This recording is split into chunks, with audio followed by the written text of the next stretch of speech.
Hey guys, and welcome back to my channel. If you are new here, welcome. My name is Blanca and this is my garden. You guys, it's been 1 week since my last update, and let me tell you, lots of changes have happened in the garden. I've got brand new flowers that I was not expecting, and you know, I have different orchids blooming, which is so amazing. So also today's video, I wanted to answer some questions that you guys have for me, some questions that have been left in the comment section, and it's the best time for me to answer it when I am walking around and I start thinking about all the questions that you guys ask. Anyway, I just wanted to let you know, it has been a week. It's been a little bit busy for me. I've been crazy in my candle room getting ready for tomorrow.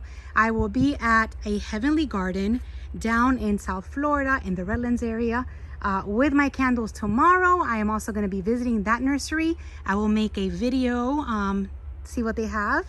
Usually they have lots of beautiful phals, amazing phals, and then they'll bring in a few oncidiums and just different orchids that I've purchased there before that are really interesting. So hopefully tomorrow they will have a good selection, because that way I can share with you guys what they have.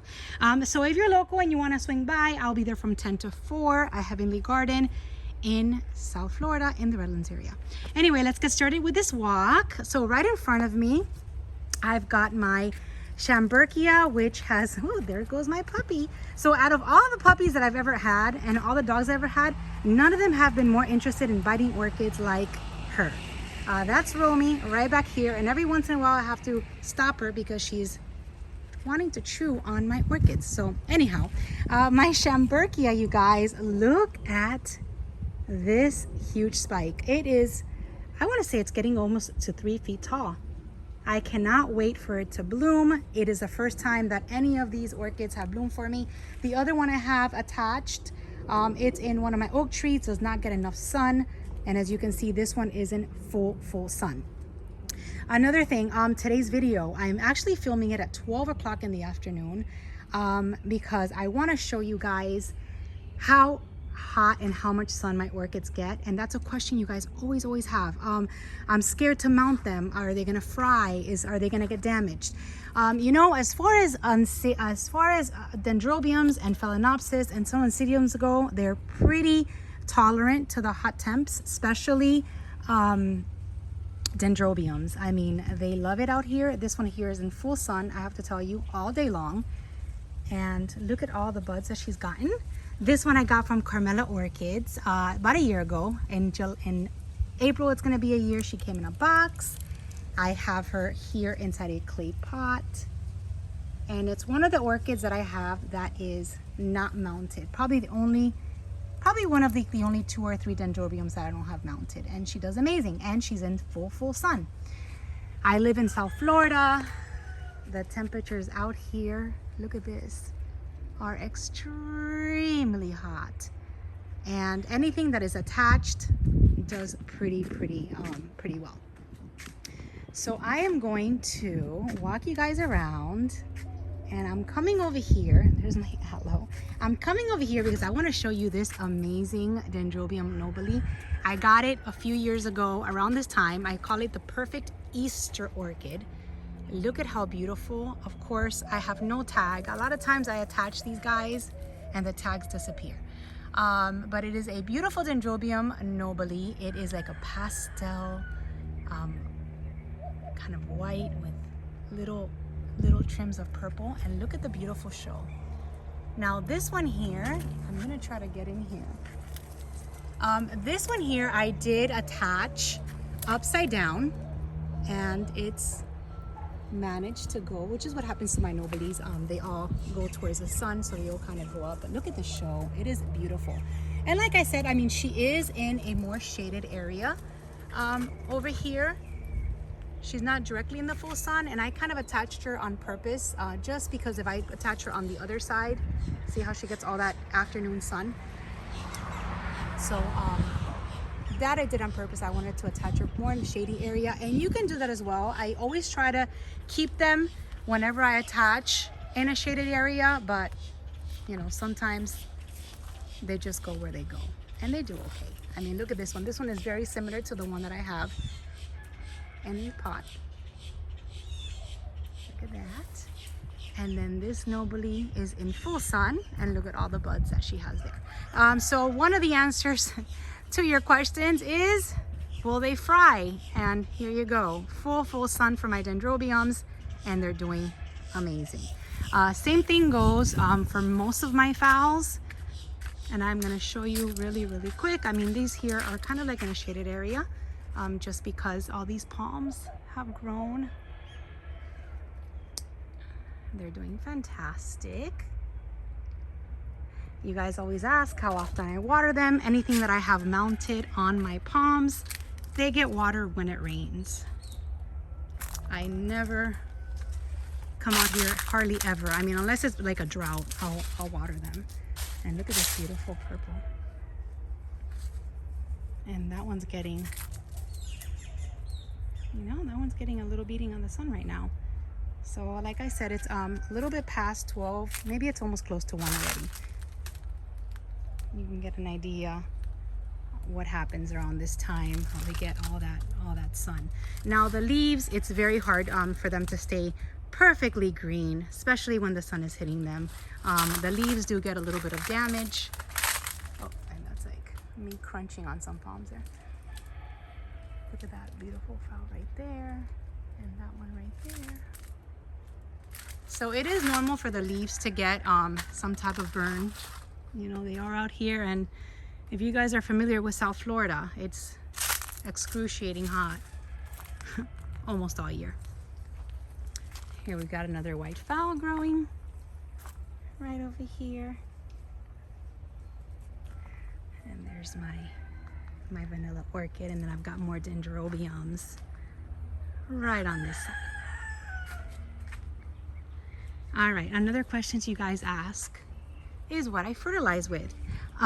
So what I fertilize with, and I do this to my vandas, right here, my orchid section, and all of these guys in here, is that I use a complete fertilizer, 20-20-20.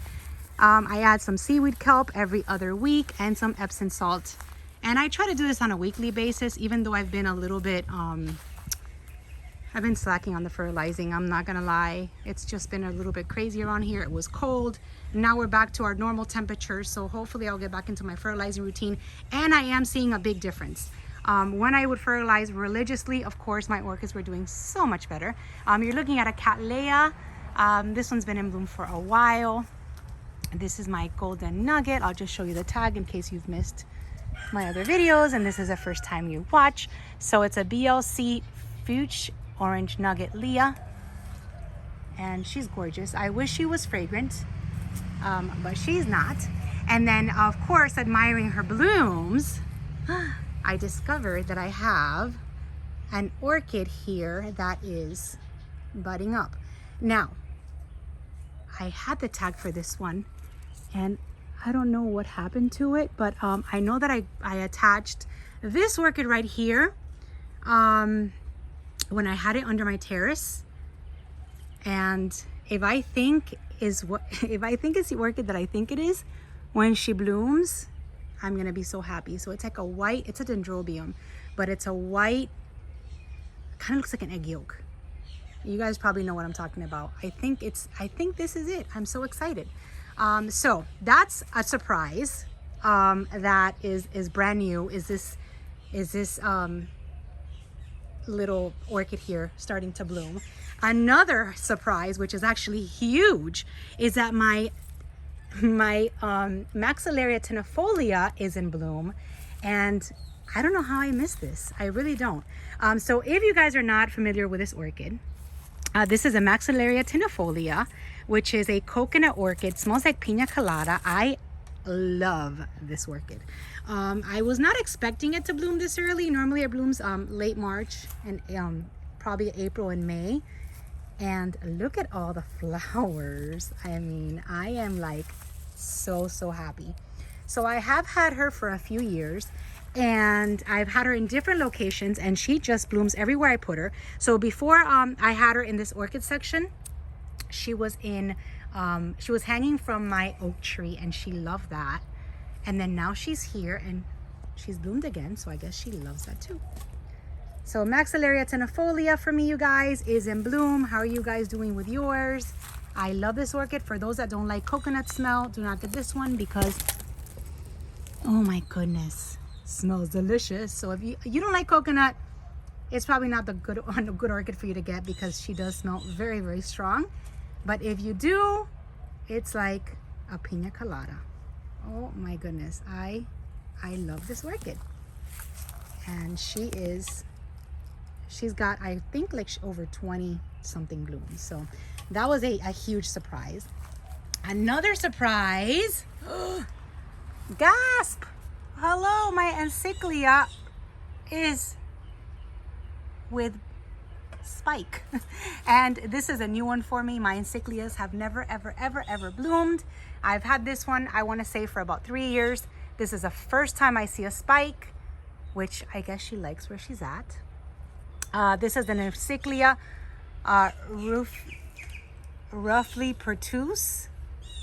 This is from Jim. I forget what his orchid nursery is called, but this is a beautiful one. It has not ever bloomed for me, and I'm super excited. So encyclia in spike, you guys, super excited. And then of course this little clay thing here is from Just One More Orchid from Natalia. She's awesome with these mounts. And look at that, my encyclia is finally blooming. All right, and then another one here is my Dendrobium Nobly is budding up. There you go. So that's exciting. So hopefully I will get lots and lots of flowers from my Dendrobium Nobly, even though they don't look so great, but they normally look really ugly before they start to bloom. So there you go, Dendrobium Nobly.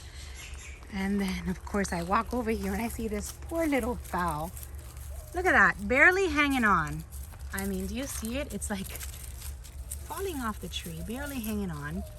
And then she's got some beautiful flowers.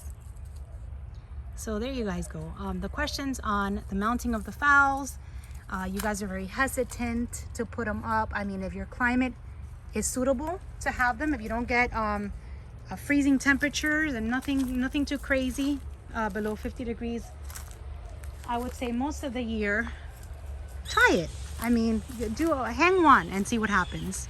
They're hardy plants. All right, let's see. So my Vanda's in bud right here. And you know, I said in last video, the thrips are back. I haven't been able to spray, but I am gonna get these sprayed this weekend, I promise. Thrips are back. I'm starting to see some of my buds drawing up. This right here is a Vanda Bachera Delight, which is gonna have flowers soon. And I do have some other Vandas in spike right here. And let's go underneath here. All right, so right here and right there, this is my happy spot. All right, so my Vanda Denisoniana thrips problem. You see this? This should not look brown, and these flowers should not have those specks. So definitely the thrips are back. I have to spray. I use Orthene. Normally that takes care of the problem really quick, and I do need to spray very soon because this would have been a beautiful Vanda with 3 spikes full of flowers, and now thrips got it, so it's damaged. So that's my Vanda Denisoniana. This is my other Vanda from Ben. This is a mix between the Denisoniana that I just showed you, a Pumila, and a Mimi Palmer. Look at that. I've showed it to you before. It smells amazing. Oh my goodness, smells amazing. And then this is the same type of orchid. It's a hybrid, but different flowers. So these two have the same name, but they are completely different. And then right here is my other Vanda from Moats, which is the Moats. This is a pixie dust. And let's let's see, her tag should be hanging around here somewhere. And she's also very fragrant, tiny little orchid. And that's the Vanda Motes Pixie Dust. There you go. And then my Ascocenda Habitat, which looks amazing still. She's red, smells like fruit punch. Just amazing. So there you go, you guys. This was today's update. Definitely have to start treating for thrips. I have to get out here and fertilize. Super excited that my encyclia is gonna give me flowers soon, and very excited about that that Maxillaria tenuifolia in bloom. So there you go. This was today's update. Everything looks a little bit, you know, looks a little bit different. 1 week not in the garden and you're surprised with a bunch of stuff. So look at that beautiful flower right there. So I just wanted to let you guys know that if you're afraid to mount, try it with one.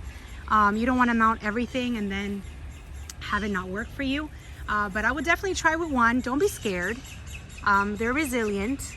I mean, you saw that one hanging there by the thread and has like 2 flower spikes full of bloom. So anyway, if you have any other questions, comments, concerns, suggestions, anything, leave it in the comment section below and I will try to answer those questions in my next video. And that's it. Thank you guys for watching. Enjoy your weekend. If you're local and you want to go see me, visit me, go shopping with me, I will be at, like I said, a Heavenly Garden tomorrow, Saturday, March 6th from 10 to 4. And that's it. I will see you guys in my next video. Thank you for watching and have a beautiful day. Bye-bye.